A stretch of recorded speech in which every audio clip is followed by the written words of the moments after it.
Yes, class 7. We have started cooperative society. Cooperative society हमने कल की स्टार्ट कर दी थी और उसमें मैंने आपको मीनिंग करवा दिया था, उसके फीचर्स करवाए थे और मैथ्स करवाए थे। तो द स्टूडेंट्स जिन्होंने नहीं वॉच देखी है इसको, कोऑपरेटिव सोसाइटी की मीनिंग, मैरिट्स को और उसके फीचर्स को, आपका जो डिस्क्रिप्शन में लिंक दिया हुआ है आप जा सकते हैं और पिछले वीडियोस में देख सकते हैं। राइट, चलिए अब हम कोऑपरेटिव सोसाइटी को आगे करते हैं। हम लोगों ने मीनिंग भी अच्छी तरह से किया, फीचर्स किए, मैरिट्स भी कर ले। Then again we all know that demerits भी करते हैं।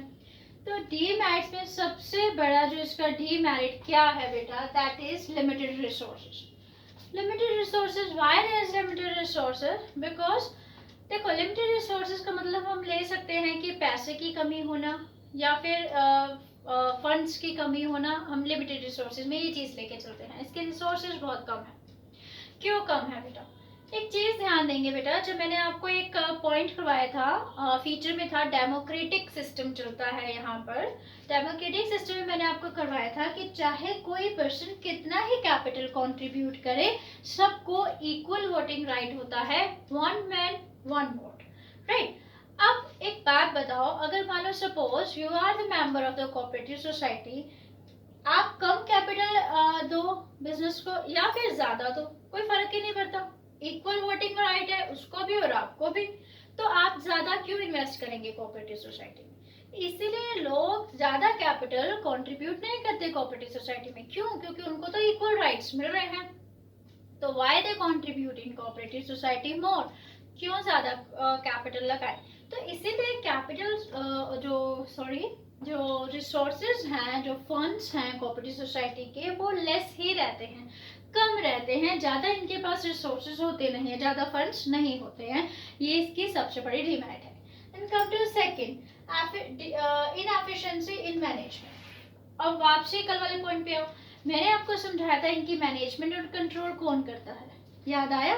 तो इनके मैनेजमेंट कंट्रोल कौन करता है? द मेंबर्स, वो अपने में से ही जिसको चूज करते हैं, और वही लोग क्या करने वाले होते हैं, पूरी कोऑपरेटिव सोसाइटी को सॉरी मैनेज करने वाले होते हैं। अब एक सिंपल से थिंग है, वे ऑल आर कंज्यूमर्स। हमने एक कंज्यूमर कोऑपरेटिव सोसाइटी बनाई, मैंने आपको उसका एग्जांपल दिया था। तो जरूरी थोड़ी है मुझे भी मैनेजमेंट आती हो, मुझे बिजनेस को कंट्रोल करना आता हो, या फिर आपको भी आता हो। कई ऐसे पर्सन होंगे, या फिर भी पढ़ने वाले हैं फार्मर्स कोऑपरेटिव सोसाइटी, फार्मर्स जिसमें सारे फार्मर्स इकट्ठे हो जाते हैं। तो कोई फार्मर मैनेजमेंट में परफेक्ट होगा, मतलब वो अच्छी तरह से बिजनेस भी चला पाएगा, क्या हम उससे इमेजिन कर सकते हैं? नहीं हम कर सकते। तो क्योंकि ये लोग प्रोफेशनल अपॉइंट नहीं करते हैं, अपने में से कुछ लोगों को चुन लेते हैं, उनको ही कह देते हैं कि आप पूरे बिजनेस को संभालिए। तो इसीलिए इनकी मैनेजमेंट में इनएफिशिएंसी पाई जाती है, मैनेजमेंट की अच्छी तरह से नहीं होती है, क्योंकि कोई प्रोफेशनल अपॉइंट नहीं करते हैं, अपने में से ही लोगों को चूज करते हैं और वही बिजनेस को संभालते हैं। Then third is lack of secrecy. Lack of secrecy why? देखो, एक चीज मैंने आपको समझाई थी इसके मैरिट में कि गवर्नमेंट इनकी बहुत हेल्प करती है। राइट, गवर्नमेंट इनकी बहुत हेल्प करती है, इसके साथ हम गवर्नमेंट कंट्रोल भी करेंगे। तो लैक ऑफ सीक्रेसी का मतलब, पहले लैक ऑफ सीक्रेसी करते हैं। तो लैक ऑफ सीक्रेसी का मतलब ये है कि यहाँ पर जो सीक्रेसी है वो नहीं रहती। क्यों नहीं रहती है? क्योंकि कोई भी कोऑपरेटिव सोसाइटी में डिसीजन लिया जाता है, तो आप मैनेजमेंट में हैं तो आप कोई सीक्रेटली डिसीजन नहीं ले सकते हैं, आपको सभी मेंबर्स को उस डिसीजन के बारे में बताना पड़ेगा, हर चीज़ बतानी पड़ेगी अपने बिजनेस के बारे में जो भी सोसाइटी में चल रहा है, और हर चीज़ आपको उनसे शेयर करनी पड़ेगी।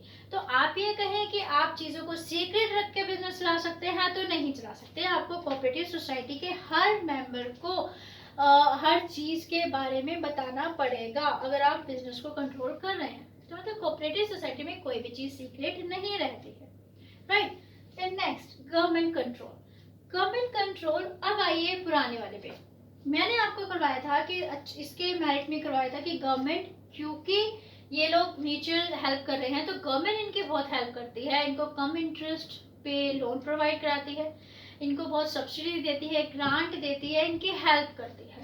लेकिन एक बात ध्यान से समझिए, गवर्नमेंट कभी भी आपकी हेल्प तब करेगी जब आप उसको बताएंगे कि आपको हेल्प की जरूरत कहाँ पर है। मतलब गवर्नमेंट ऐसे तो नहीं है आपको फ्री में सब कुछ देती जाएगी, तो गवर्नमेंट क्या करेगी, कोऑपरेटिव सोसाइटी के सारे अकाउंट्स को भी चेक करती है, हर चीज पे नजर रखती है। जब उसको लगता है कि हाँ इस सोसाइटी को हेल्प की या ग्रांट की जरूरत है, तभी तो ग्रांट प्रोवाइड करती है।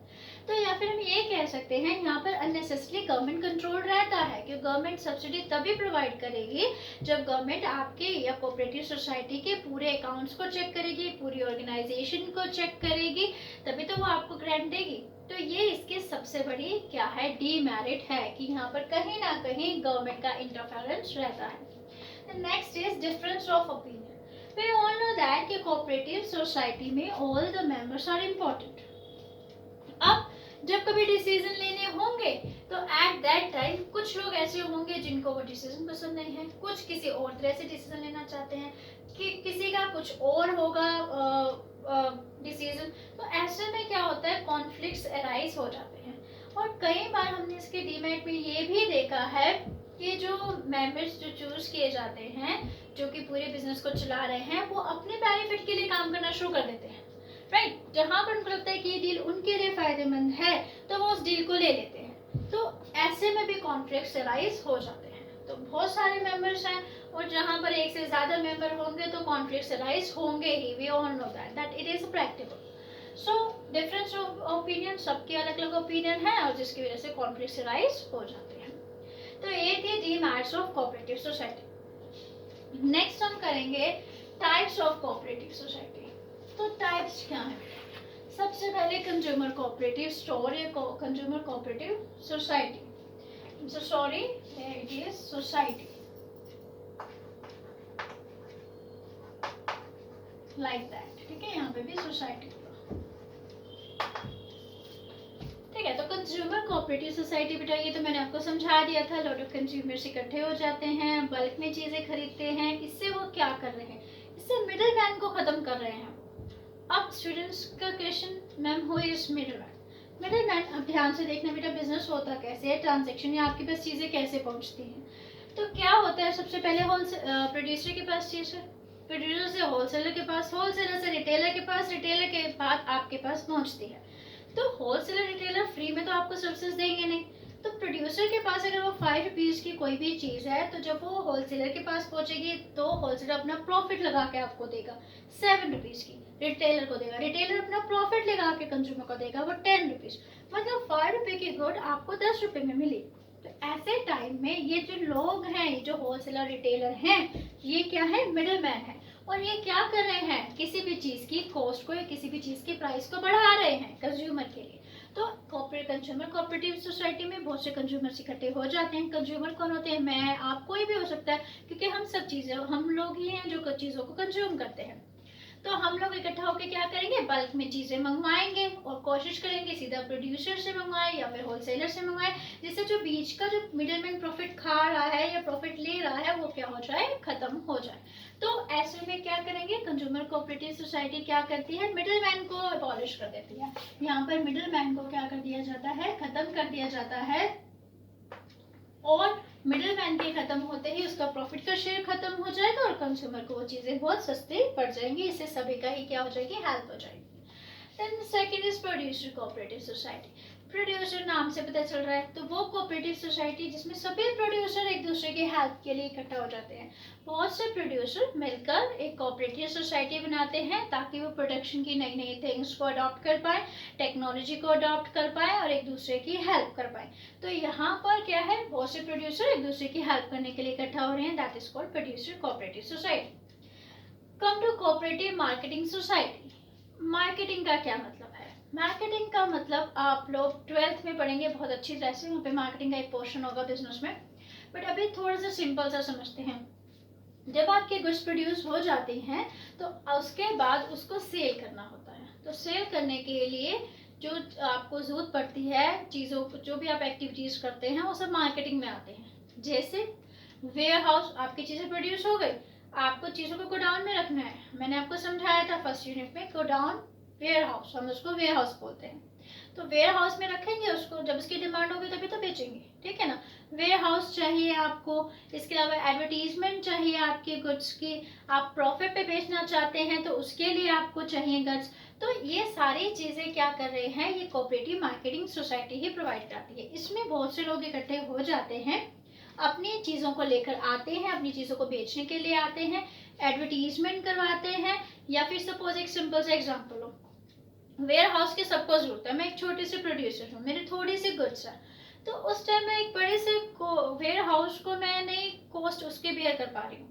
तो ऐसे में क्या है, क्योंकि हम सब इकट्ठे हो गए हैं, मार्केटिंग कोऑपरेटिव सोसाइटी बन गई है, तो मैं भी अपनी गुड्स को एक बड़ा सा वेयर हाउस लेंगे, उसमें मैं अपनी गुड्स को रखूंगी, सेकंड पर्सन भी रखेगा, थर्ड भी रखेगा, फोर्थ भी रखेगा। तो हम सब जब एक वेयर हाउस में रखेंगे तो हम लोगों को उसकी कॉस्ट वेयर हाउस की कम पड़ जाएगी।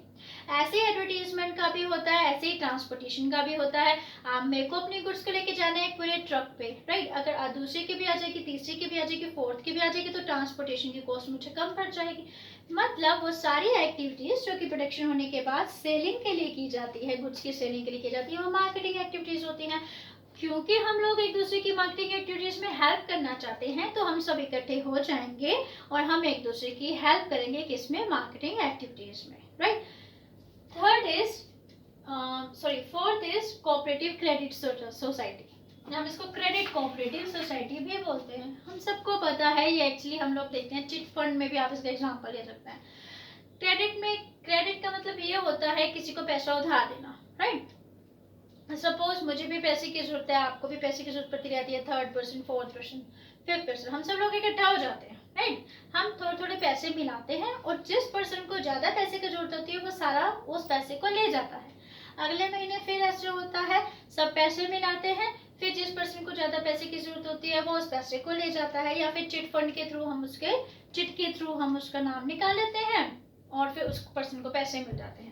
तो यहाँ पर क्या हो रहा है, यहाँ पे उधार दिया जा रहा है एक तरह से। तो कोऑपरेटिव क्रेडिट सोसाइटी वो सोसाइटी होती है जिसमें कई लोग इकट्ठा होते हैं, अपने पैसे को मिलाते हैं और फिर जिसको ज्यादा पैसे की जरूरत है वो पर्सन को पैसे दे दिया जाता है, ठीक है। फिर नेक्स्ट मंथ ऐसे होता है, नेक्स्ट मंथ होता है। आप इसको क्या बोलते हैं प्रैक्टिकल लैंग्वेज में, आप किसी सोचिए कोई पर्सन ऐसे बोलता है हमने कमेटी डाली हुई है, कमेटी मतलब उनका जो प्रैक्टिकली हम ये वर्ड सुनते हैं, कमेटी डाली हुई है, मतलब कमेटी में इतना पैसा देना है और एक टाइम पे हमें इतना सारा पैसा मिल जाएगा, राइट। तो वही एक्चुअली में क्रेडिट कोऑपरेटिव सोसाइटी होती है। इसमें पैसे से हेल्प की जाती है, फंड से हेल्प की जाती है। Next is cooperative farming society. नाम से ही पता चल रहा है फार्मिंग सोसाइटी। इसमें बहुत से फार्मर्स इकट्ठे होते हैं, एक दूसरे की हेल्प करते हैं। किस चीज में हेल्प करेंगे, सपोज कोई सीड्स हैं, उन्होंने सीड्स परचेज करने, इकट्ठा सीड्स परचेज कर लेंगे। और कई लोग तो ऐसे करते हैं कि कई फार्मर अपनी लैंड को क्या कर देते हैं, एक्यूमुलेट कर देते हैं, इकट्ठा कर देते हैं। आपने सोशल साइंस में पढ़ा होगा पहले कि अगर हम छोटी छोटी लैंड पे करें, एग्रीकल्चर कल्टीवेशन करें, तो हमें थोड़ा सा महंगा पड़ता है। हम इकट्ठा एक लैंड कर दें और उस पर हम कोई चीज़ ग्रो करें तो वो चीज़ हमें सस्ती पड़ती है, तो मतलब भाई आपके ज़्यादा ग्रो हो जाता है उसमें चीज़ें। तो ऐसे टाइम पे कई ऐसे भी करते हैं जो फार्मर्स होते हैं वो अपनी लैंड को इकट्ठा एक्यूमुलेट कर लेते हैं, उस पर प्रोडक्शन करते हैं कमर्शियल क्रॉप्स के और फिर उसको बेचते हैं, या फिर सीड्स या फर्टिलाइजर इकट्ठा मंगवा लेते हैं जिससे उनको सस्ता पड़े। तो ऐसे करके एक दूसरे की हेल्प करते हैं फार्मर्स। तो इसी को क्या बोलते हैं, farmers cooperative society. Last, cooperative housing society. नाम से पता चल रहा है हाउसिंग, ऐसे पर्सन जिनके पास हाउस नहीं है, वो चाहते हैं उनका हाउस बन जाए, तो वो सब लोग क्या होते हैं, इकट्ठे हो जाते हैं। फिर वो क्या करते हैं, एक लैंड खरीद लेते हैं और लैंड में वो कंस्ट्रक्शन स्टार्ट करवा देते हैं। तो ऐसा भी होता है कई बार आपको अपना घर मिल जाता है, आप क्या करें कि आप इंस्टॉलमेंट में पैसे दीजिए और आपको क्या मिल जाता है, अपना घर मिल जाता है, आप उसमें रह सकते हैं। तो कई बार ऐसा भी होता है कि आप लैंड इकट्ठा ले लें और इस पे फ्लैट्स बनाइए और सबको एक एक फ्लैट मिल जाता है, लाइक दैट। तो मतलब वो पर्सन जिनको एक हाउस की नीड है, उनके पास हाउस नहीं है, वो सब इकट्ठे होते हैं, एक दूसरे की हेल्प करते हैं, इकट्ठे लैंड को खरीदते हैं, उस पर कंस्ट्रक्ट करते हैं हाउसेस, क्योंकि उनको सस्ता पड़ेगा और बाद में सभी उस फ्लैट्स को या हाउसेस को ले लेते हैं। तो वो लोग जो इकट्ठा हुए हैं हाउस के लिए, अपने हाउस बनाने के लिए, तो उसी को हम बोलेंगे कोऑपरेटिव हाउसिंग सोसाइटी, राइट। तो यहीं पर आपका कोऑपरेटिव सोसाइटी एंड होता है। ये जो टॉपिक है आज हमने क्या पढ़ा, रिकैपिचुलेशन। डीमेरिट्स पड़ी, तो सबसे बड़ी डीमेरिट यहाँ पर क्या है, लैक ऑफ फंड्स, पैसे ही बहुत ही कम है, सीक्रेसी रहती नहीं है, गवर्नमेंट का बहुत ज़्यादा कंट्रोल रहता है, इंटरफेरेंस, क्योंकि गवर्नमेंट इनको हेल्प करती है, ठीक है। तो ये सब इसकी क्या है, कमी रहती है। और इसके हमने डिफरेंट सोसाइटी पढ़ी, ये लोग क्या हो रहे हैं, इकट्ठा हो रहे हैं, एक दूसरे की हेल्प कर रहे हैं और एक दूसरे को फ़ायदा पहुंचा रहे हैं, तो ये सारी क्या है, कोऑपरेटिव सोसाइटीज़ होती हैं, different type of cooperative society. Right, आज के लिए इतना ही करेंगे हम। आप इसको रिवाइज कीजिए और आपको लगा है कि आपको चीज़ें समझ में आई है तो प्लीज़ लाइक कीजिए और सब्सक्राइब का बटन भी प्ले कीजिए। And thanks for watching.